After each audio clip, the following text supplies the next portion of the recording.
Evini iyi kaç.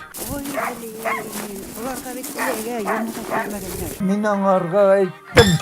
Oral sizle kuturalardılar. Mini de huya. Ularını kirgeç min bir tutturan bir. Şundan birle. İyice tertip. Anladın mı? Ey ekiyat satmayın de. Düşkeler paytak yollar yokmuşlar butralar. Hama keyişi butralar. Şap katarsın. Uramlarını kiremegenler. Bu nince hayal bu çıkarga çirek. Var kız var. Babay.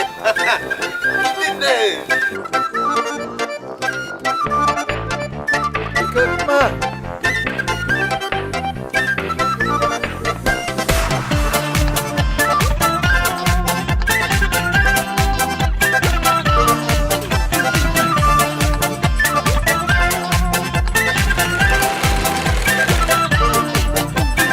Yükten açsam kuzim bilmem nişik düzim Qabatlana ötken günlerim Şuluk soğuk soba yumağın kır koydan Nige gerek mina bu bela Ellesinde mine oynap yürüdüğüm Dikşiresin günde eşimini Orıp iyi koydan şeyde koynamadan İşte bunu uluyum şoba Ay ay ay ay Nişik yaşarmız bulay Ay ay ay ay Yalnız yaşamak kolay Ay ay ay ay Nişik yaşarmız bulay Ay ay ay ay Yalnız yaşamak kolay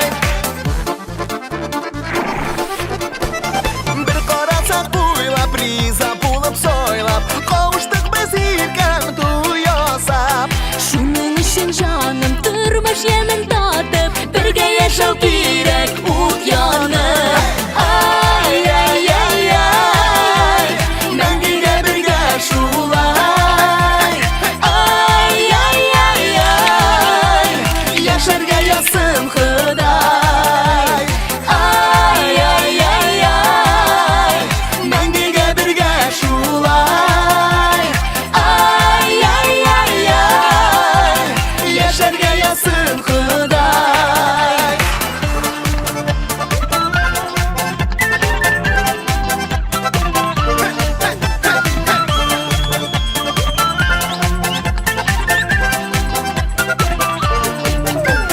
Ay ay ay ay Mengiga birge şulay Göbel çıkalım. Bir tane private kuşedim. Ne kadar benim dilim böyle çıkan değil. Yani kullayım, geçip durup.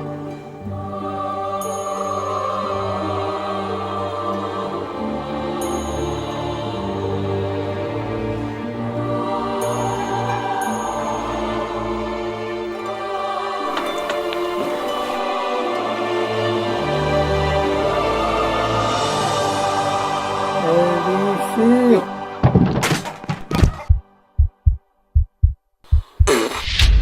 Dur. Neşe bededin ki korkutup. Evisi. Ne sabıldın? Evisi min seni şundu yaratam.